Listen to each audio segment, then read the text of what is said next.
welcome back to my channel.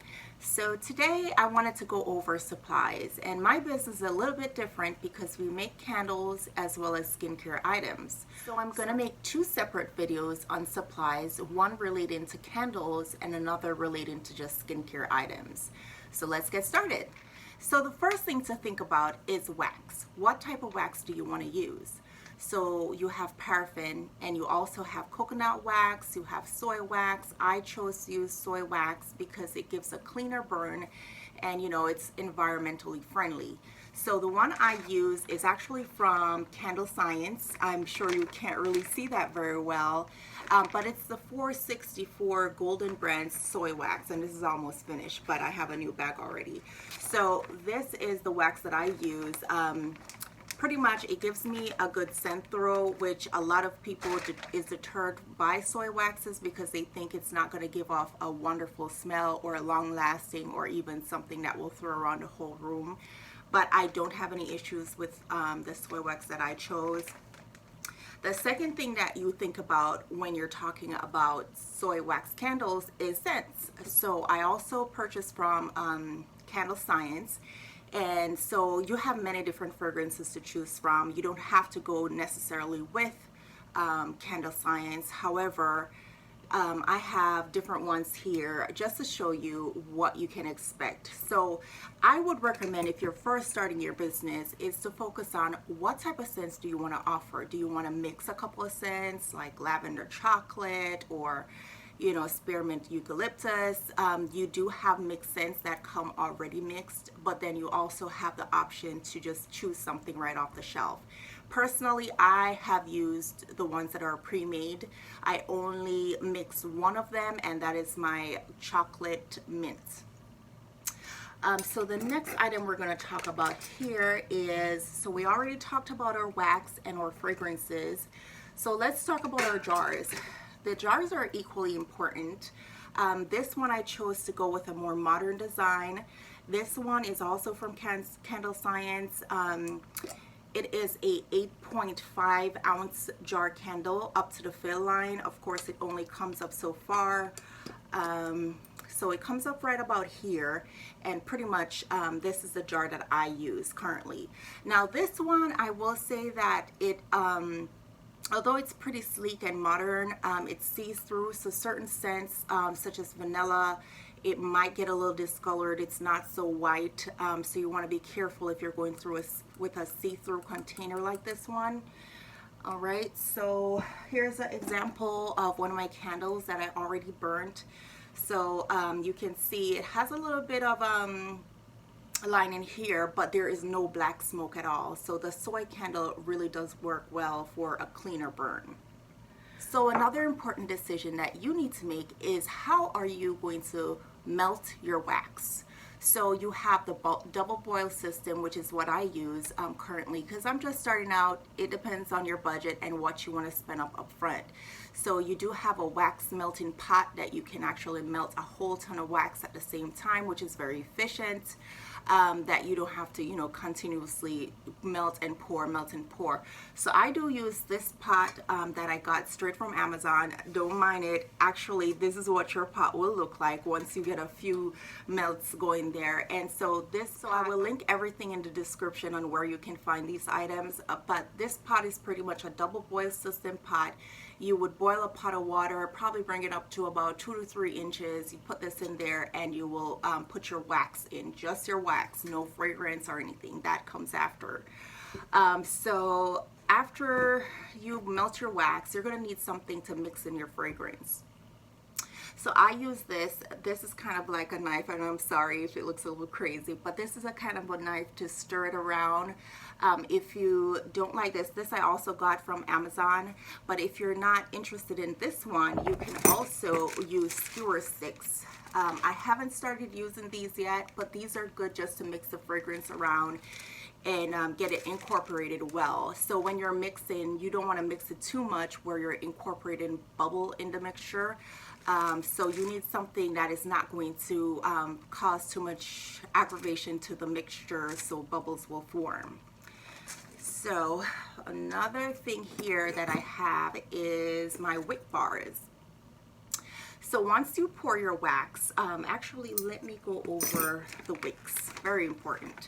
So I also got this one from Candle Science. This is the pre-tab wicks, and it is CD 186. So depending on your jar, I purchased my jar again from Candle Science, and it will actually give you a recommendation on what type of wick to use. So this one, it is specific for the jar that I chose, and it will tell you, okay, what wax are you using, because that is very important. So for example, what you would do with a jar like this is you would actually use some stickers or glue gun to actually paste this in the middle here so you can actually pour your candle. So of course I'm going to do some more demonstrations that will tell you exactly how you should make your candle, but I'm just going over the supplies right now. So of course this is the wick that I use. It's cotton and it's pre-tabbed. So these are wick stickers. You will definitely need these to, again, put it inside of the, actually put it on the wick. Sorry, let me just show you.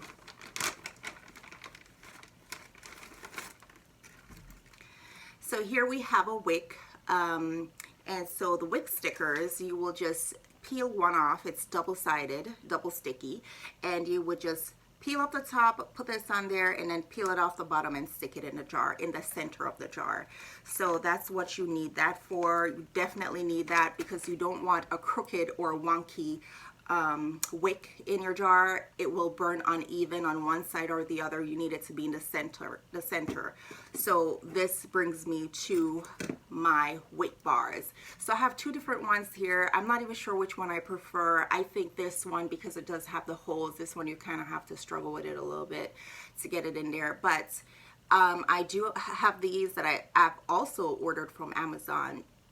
These kind of will help you to, of course, get the wick bar. You definitely need these. I've seen people use, I don't have any here, but I've seen people use clothespins, which is very economical. You can get those at the Dollar Tree. And if your jar in diameter is not that large, you can actually just put the wick inside and clip the top and rest the clothespin on top. I hope that makes sense because I don't have one here.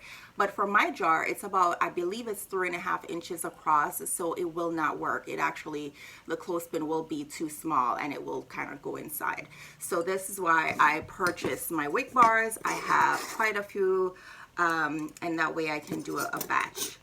So let's move on to our thermometer. So the thermometer is a good way. You need this, okay? So usually people say, okay, just melt the wax and pour it in, but actually no, it's very imperative that you melt the wax according to the instructions that you get from the manufacturer. So my wax, I actually need to melt it up to 185 and pour it at 135. So pretty much I melt it in a pot and I keep checking it to see when it's at 185. After it reaches the ideal temperature, I pour my fragrance in.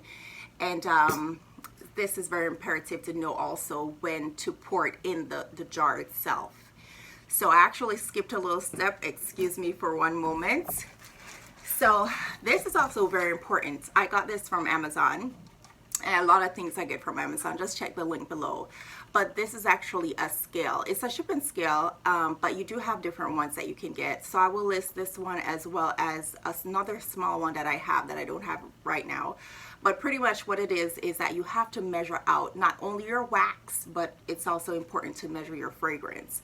So with my wax, it's ideal that you go up to 10% fragrance. So I will go into another video explaining how much wax as opposed to how much, but it depends on the jar that you're using, the content. So for example, mine is 8.5 ounces. It will depend, your fragrance load will depend upon the size as well as the wax. So I'll get into that in another video, but I just wanted to show you definitely would need a scale. Okay, so another thing that I would need is pipettes. So this again I got from Amazon. You can use this pipette to pour out some of your fragrance a little bit at a time, especially when you're mixing fragrances. But if you're talking about measuring your fragrance, you would need a little cup or something that is plastic. For example, I do use a measuring cup, the little ones that I get from the Dollar Tree, and I just pour it in there, tear my squeal out and pour it in however much I need. Alright, so the next item you would need, of course, I did say you need the tops, because most of the jars I find, they do not come with the tops. You would have to order those separately. But again, on Candle Science, they make it very easy. So once you select your jar, I keep forgetting, sorry guys, I keep forgetting to look in the camera. But once you pick your jar, it will give you the option for not only your wick, it will give you the tops that will fit on there as well. So I chose a sleek modern design, and actually you'll find for candles, I find that Candle Science is usually very economical to get most of your supplies. So the next item I have, again from Amazon, this is a wick trimmer. Pretty much it trims the top of the wick.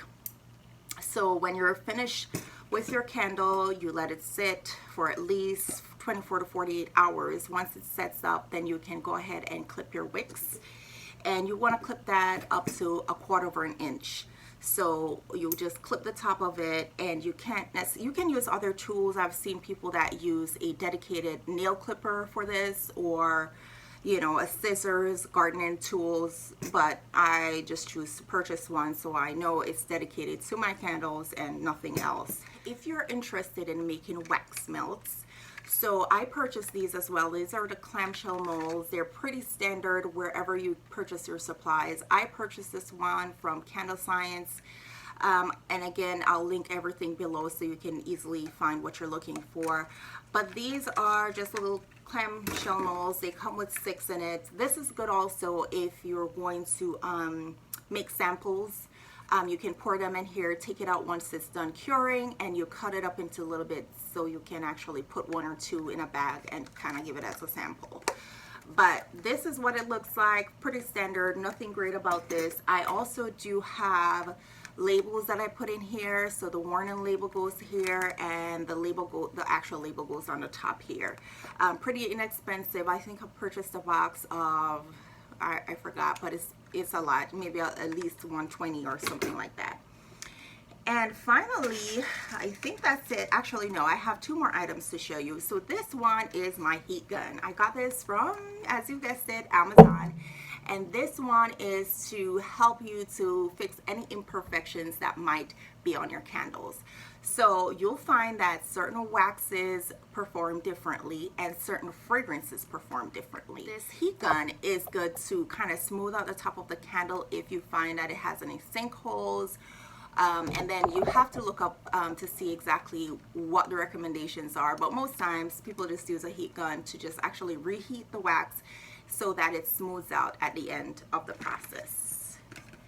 Okay, and finally, the warning labels. So I got this from Candle Science. You can get them from Amazon as well. I'll try to link something below. So I don't want to make this video too long, but thank you guys for being here. Let me know if you have any questions or suggestions in the box below. And please remember to like and subscribe for more videos, and follow me on Instagram at Lavish Butters. Thank you and have a great day. We'll see you next time.